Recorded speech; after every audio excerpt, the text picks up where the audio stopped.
Bom dia, queridos e queridas alunos e alunas. É com muita alegria que eu estou aqui com vocês para mais uma aula da Secretaria de Estado da Educação de Minas Gerais, do Plano de Estudo Tutorado de Língua Portuguesa.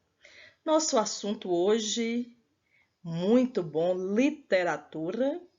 Vamos falar sobre a geração de 1945.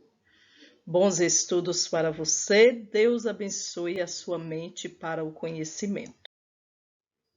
O terceiro tempo modernista na literatura, de 1945, vem com essas características: renovação estética. Então, para escrever, para colocar o poema, o conto no papel ou romance, o escritor renova. O poema se aproxima da prosa, então o poema aparece como um poema narrativo, muito próximo da prosa. Não há modelos narrativos. O escritor é livre para adequar-se ao modo que melhor lhe agrada, lhe convém. E há uma tensão entre a arte e a realidade, uma realidade difícil de se viver. 1945 nós temos o governo ditador, e isso causa uma tensão na literatura.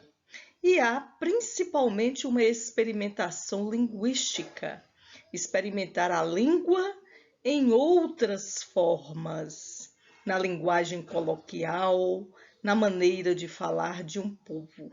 Então, essas são as características do terceiro tempo modernista de 1945. Três escritores se destacaram: João Guimarães Rosa, João Cabral de Melo Neto e Clarice Lispector. João Guimarães Rosa é um escritor do qual nós devemos nos orgulhar mais ainda, porque ele é mineiro, lá da cidade de Codisburgo. E João Guimarães, ele era um médico, e na sua época de médico, ele saía a cavalo para ir até as pessoas para que elas o consultassem. E aí ele ia com sua cadernetinha anotando tudo o que ele ficava maravilhado no jeito de falar do povo mineiro do sertão. Ele ficava maravilhado com os saberes, as crendices, o folclore. E Guimarães Rosa se apaixonou pelo sertão mineiro. Então ele andou muito pelo Vale do Jequitinhonha, pelo norte de Minas, e é isso que ele retrata em sua obra. Então, em 1946, ele escreveu a sua primeira obra, Sagarana, e esta obra tem as histórias. Vejam, chamo a atenção de vocês para a palavra histórias. Guimarães chamava suas histórias de histórias. Por quê? Porque parece que histórias aproximava-se mais do povo. E era isso que Guimarães valorizava muito, era o povo. Que antigamente na língua, história com H, com I, era aquilo que era real. Era da vida real, um processo histórico, história. E histórias era aquilo que era voltado para a ficção. Então isso depois caiu e não se usou mais a palavra histórias. E Guimarães ele faz questão de dizer que as suas histórias são histórias bem próximas do popular. As histórias numa linguagem sertaneja mineira.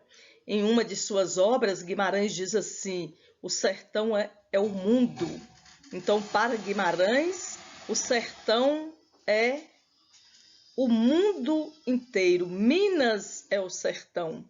e Minas é o mundo inteiro. E aí Guimarães Rosa trabalhou com o regionalismo, voltado para as crenças e os saberes do povo. E pensou também, fez também em sua obra o reinventar da língua. Então ele observava o jeito mineiro, principalmente do sertão de Minas, o jeito mineiro de se falar, e ele traduzia isso em sua linguagem, como o mineiro fala, em nome do Pai, do Filho e do Espírito Santo, amém. Aí ele juntava essa palavra, Espírito Santo, amém, em uma palavra só.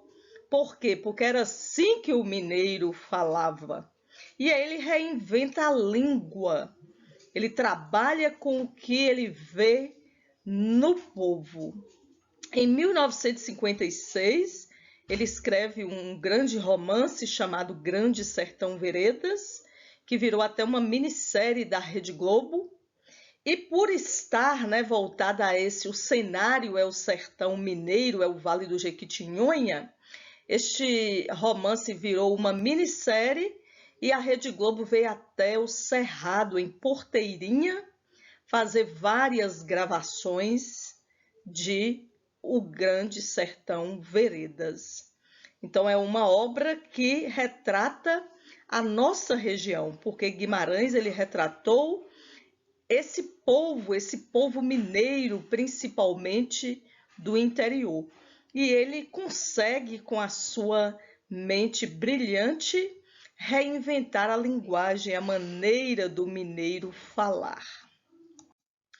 Clarice Lispector, uma grande mulher na literatura. A sua prosa é toda intimista, ela é voltada para o interior do ser humano. O seu primeiro romance, em 1943, Perto do Coração Selvagem, tem uma intensidade psicológica e por isso ele recebeu várias críticas. Achavam que essa mulher era incompetente. Por quê? Porque ela inaugurou com muita força, ela trouxe o fluxo da consciência do personagem.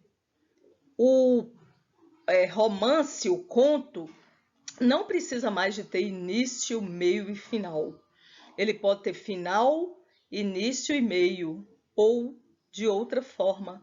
Então, o romance é a sondagem do inconsciente. Então, vai buscar no inconsciente aquilo que a personagem, a maioria das personagens de Clarice Lispector são femininas. Então, aquilo que a personagem tem medo, é um tabu, é uma proibição, Clarice vai até lá buscar, ela vasculha o interior do ser humano. E aí ela trabalha no seu romance o fluxo da consciência, o que vai passando na cabeça do personagem é que vai ser contado no romance. E há na obra dela o processo de epifania. Epifania é uma passagem de um estado para outro. Eu estou assim, passo a outro jeito de ser, isso é epifania. E essa epifania para ela é uma iluminação na vida do personagem. O personagem ele vai modificar-se para melhor a partir daquela epifania. E ela faz também uma reflexão existencial. Para que se existe? Para que se está no mundo? Em 1977, ela escreve o romance A Hora da Estrela, que vai mostrar a história da personagem Macabea, uma mulher cheia de opressão, cheia de medos, cheia de situações, uma mulher nordestina, cheia de vontade de vencer, mas que precisa vencer vários aspectos na vida. Então essa é a nossa escritora Clarice Lispector. João Cabral de Melo Neto, ele poeta nordestino, e ele é o poeta engenheiro da palavra. Para ele, o poeta é o engenheiro da palavra. Por quê? Ele tem poemas que ele compara o poeta com o engenheiro. Porque o poeta ele deve construir o poema. O poema não pode ser uma inspiração, não. O poeta tem que escolher bem a sua palavra para que se encaixe no poema e agrade ao leitor. Então, é um poeta que trabalha com a objetividade, não tem sentimentos. Ele é objetivo, é aquilo que se tem que dizer. O poema para ele é uma transpiração. O poeta vai ter que embolar vários papéis, porque ele ainda não chegou ao resultado perfeito que deve ser o poema. Ele trabalha com clareza e com rigor. E a metalinguagem, por exemplo, o poema dele Catar Feijão, ele vai falar que catar feijão e escrever é a mesma coisa. Olha que interessante, né? Por quê? Porque quando a dona de casa cata o feijão, ela tira as pedras, os feijões podres. E assim o poeta deve ser. Quando ele pega as palavras para fazer o seu poema, ele tem que tirar as palavras vazias, as palavras que são como pedras, que não vão servir para o poema. Então, no poema, a palavra deve ser bem escolhida para aquilo que se quer dizer. Então, ele vai retratar muito as paisagens nordestinas, fazendo essa denúncia do povo, do sofrimento do nordestino. Em 1956, ele escreve Morte e Vida Severina, que conta a história de um retirante severino.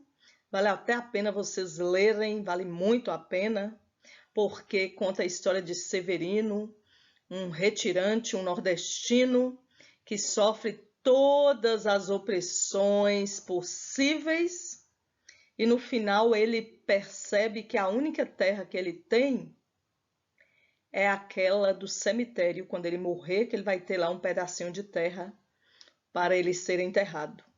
Então, esses escritores de 1945, eles têm liberdade para escrever, cada escritor com o seu jeito de ser. Muito obrigada por terem assistido. Até a nossa próxima aula. Fiquem com Deus.